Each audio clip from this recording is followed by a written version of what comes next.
नमस्कार। स्वागत है आप सभी का आज की इस नई वीडियो में। फ्रेंड्स, इस वक्त दिल्ली का जो बाइक राइडर है भाई काफी डरा हुआ है। खासकर दिल्ली के अंदर यूपी और हरियाणा की जो मोटरसाइकिल है उनके साथ डबल मार लग रही है इस वक्त। ये मैं आपको बहुत ही खास जानकारी दे रहा हूं वीडियो के अंदर। जो बाइकें दिल्ली के अंदर पकड़ी जा रही है यूपी या हरियाणा की, उनके साथ 3 गुना मार लग रही है। वीडियो में अंत तक बने रहना, बहुत ही बढ़िया जानकारी आपको इस वीडियो के अंदर मिलने वाली है। फ्रेंड्स, जैसा कि आपको पता होगा, आरटीओ यानी कि दिल्ली इन्फोर्समेंट जितने भी चालान या जुर्माने करती है वो सारा का सारा पैसा दिल्ली सरकार के पास जाता है। दिल्ली पुलिस या ट्रैफिक पुलिस वाले जो भी चालान काटते हैं, जो भी जुर्माना करते हैं, वो सारा का सारा पैसा केंद्र सरकार के पास जाता है। तो इस वक्त जो है दिल्ली इन्फोर्समेंट वाले यानी कि आरटीओ वाले ये दिल्ली सरकार का खजाना भरने में लगे हुए हैं।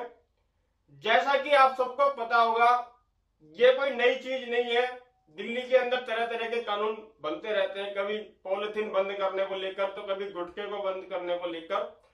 यानी कि कहीं ना कहीं जो सरकारें होती हैं वो फंड इकट्ठा करने के लिए इस तरीके की चीजें करती रहती हैं, चाहे वो किसी भी चीज को लेकर हो।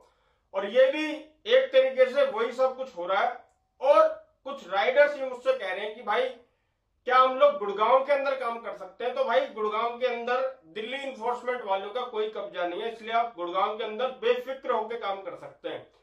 कुछ राइडर्स ऐसे हैं जो नोएडा के अंदर रहते हैं, वो कह रहे हैं कि क्या हम नोएडा या गाजियाबाद के अंदर काम कर सकते हैं?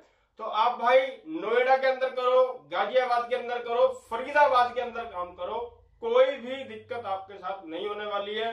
क्योंकि दिल्ली इन्फोर्समेंट वाले का जो कब्जा है वो सिर्फ दिल्ली के अंदर होता है और वो भी एनएच हाईवे के ऊपर होता है। ये कार्रवाई सिर्फ आरटीओ के द्वारा हो रहा है। दिल्ली के अंदर जितनी भी कमर्शियल व्हीकल्स होती हैं वो आरटीओ के अंतर्गत आती है, और जो भी कमर्शियल व्हीकल्स होती हैं वो टैक्स पे करती हैं, जो कि परमिट भी उसको कहते हैं। तो वो सारा का सारा पैसा दिल्ली सरकार के पास जाता है। और ये जो यूपी या हरियाणा की अगर बाइक अगर कोई पकड़ता है तो उस पर पहले तो जो कानून तोड़ रहे हैं उसके लिए पहले उसको बाइक वाले को पहले कोर्ट में जाकर जुर्माना भरना पड़ेगा उस बात का कि उसने कानून तोड़ा है।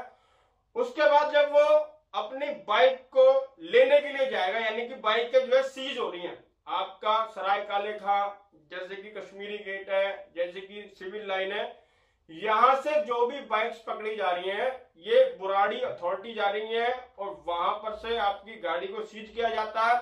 उसके बाद आपको एक चालान मिलता है जिसे लेकर आपको 30,000 कोर्ट में या कड़कड़डूमा कोर्ट में जाके भुगतना होता है।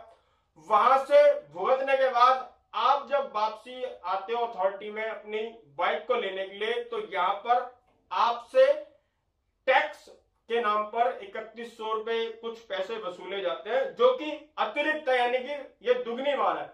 अगर दिल्ली की जो बाइक पकड़ी जाती है तो उस पे जो भी कोर्ट से जुर्माना होता है वो जुर्माना देकर ही उसको छोड़ दिया जाता है।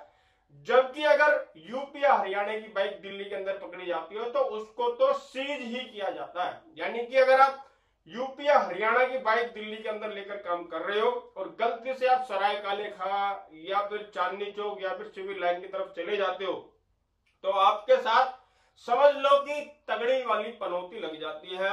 आपके 2-3 दिन इसमें खराब होंगे और आपको आराम से 5 से 6,000 7,000 रुपए तक का जुर्माना पे करना होगा। अगर यदि आपका कोई डॉक्यूमेंट पूरा नहीं है, यानी कि आप मान लो आपकी आरसी या पोल्यूशन या आपके पास आरसी नहीं है, तो वो जो चार्ज होगा वो अतिरिक्त होगा, वो तो आपको पे करना ही होगा। तो सबसे पहले तो भाई मैं सलाह देना चाहता हूं जितने भी यूपी की बाइक वाले हैं या हरियाणा की बाइक वाले हैं, ये लोग तो दिल्ली के अंदर इंटर ना ही करें तो बेहतर रहेगा। उनको नोएडा में काम कर लें जाके, या गुड़गांव में काम कर लें, या फरीदाबाद के अंदर काम कर लें, वो बेहतर रहेगा।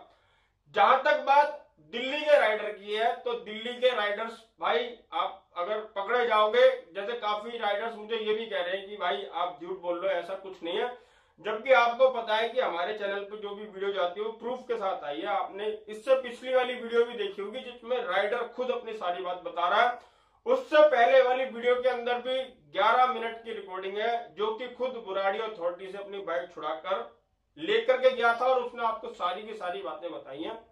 तो देखो, मैं इस वीडियो के अंदर फिर से दोहरा रहा हूं भाई कि आप जो सराय काले खां का एरिया है, जितने भी NH हाईवे यहाँ पर काम ना करो।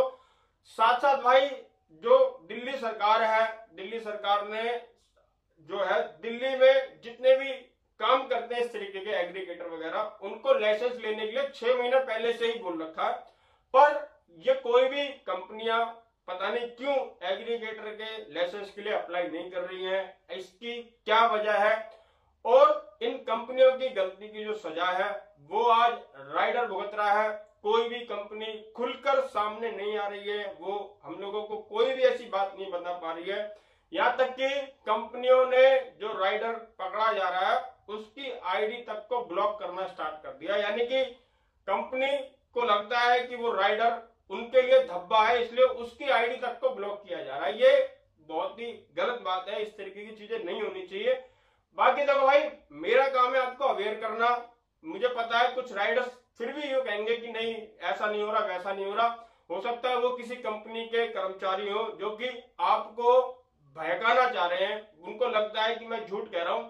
जबकि हमारे चैनल पे अभी बीती 3-4 जो भी वीडियोस डली है वो सारी प्रूफ के साथ डली हुई है। उसमें आपको सारा कुछ सुनने को मिल रहा है, उस राइडर द्वारा सारा कुछ सुनने को मिल रहा है, कंपनी के जो कस्टमर केयर है उसके द्वारा। तो इसमें कुछ भी छुपा हुआ नहीं है।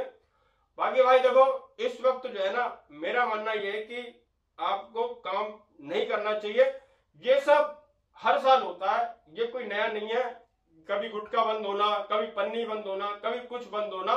तो कहीं ना कहीं इसमें जो कंपनियां हैं वो टैक्स गवर्नमेंट को टाइम से नहीं पे करती है, तब जाकर मजबूरी में आकर सरकार को ये कदम उठाने पड़ते हैं। जब ये कंपनियां अपना टैक्स वगैरह जो हमसे लेती है, यहाँ तक कि हम बाइक राइडर्स भी हमारी हर एक ट्रिप पर जो है कंपनियां टैक्स लेती है, पर वो या तो कंपनी वो टाइम से गवर्नमेंट को टैक्स पे नहीं करती है, जिस वजह से सरकारों को ये कदम उठाने पड़ते हैं। और जैसे ही अब ये कंपनियां जो भी इनका टैक्स है वो ऋण जो अपना पे कर देंगे, उसके तुरंत बाद माहौल फिर ठंडा हो जाएगा, दोबारा से काम स्टार्ट होगा। तो ये काम अभी फिलहाल के लिए जो है थोड़ा सा बहुत ही ज्यादा सोचने समझने की जरूरत है। यहाँ पर कंपनी ने, ये सरकार ने फूड वालों को भी टारगेट किया हुआ है, पार्सल वालों को भी टारगेट किया हुआ है और ये ओला उबर की जो कंपनियां हैं इनको भी टारगेट किया हुआ है। यहां तक कि इस वक्त बुकिंग करके भी जो है राइडरों को पकड़ा जा रहा है, उनका चालान जबरन जो है किया जा रहा है। तो आपको एक चीज और बता दूं कि जो भी बुकिंग मेन रोड से आ रही है आपके पास, हालांकि मैं आपको ये नहीं कहता हूं कि आप ये काम करो, ये काम मत करो, फिर भी भाई देखो, आपके पास अगर कोई बुकिंग आ रही है मेन रोड से पिकअप है, तो समझ लो कि कुछ ना कुछ लोचा उसमें होना ही वाला है। तो आपको इसमें सेफ रहने की जरूरत है। बाकी भाई हम सरकार से निवेदन करते हैं कि हमारे लिए जो भी है आपका कानून जो बनाना है वो आप बनाओ। और हम निवेदन करते हैं कंपनियों से भी कि कंपनी जो है हमारे इस काम को बिल्कुल सही तरीके से करे, ताकि हम भी गर्व से जो है इस काम को कर सकें, ताकि हमारे को भी ऐसा ना महसूस हो कि हम सरकार के साथ या कानून का कोई उल्लंघन कर रहे हैं। हम भी ऐसा नहीं चाहते हैं कि हमारे को ऐसा महसूस हो कि हम कोई सरकार के साथ कोई गुनाह कर रहे हैं या कोई कानून का उल्लंघन कर रहे हैं। तो इसलिए भाई कंपनियों को से भी निवेदन है कि वो जल्दी से जल्दी एग्रीगेटर का लाइसेंस ले लें और जो भी सही सिस्टम है उस तरीके से हमारे को काम पर उतारा जाए, क्योंकि काम जो है हम लोगों को करना जरूरी है, हमारी भी परिवार है, हमारा भी सब कुछ है। बाकी भाई इस वक्त सेफ रहने की बहुत ज्यादा जरूरत है। ये वीडियो यार यहाँ तक ही है, वीडियो को यार लाइक कर देना। धन्यवाद।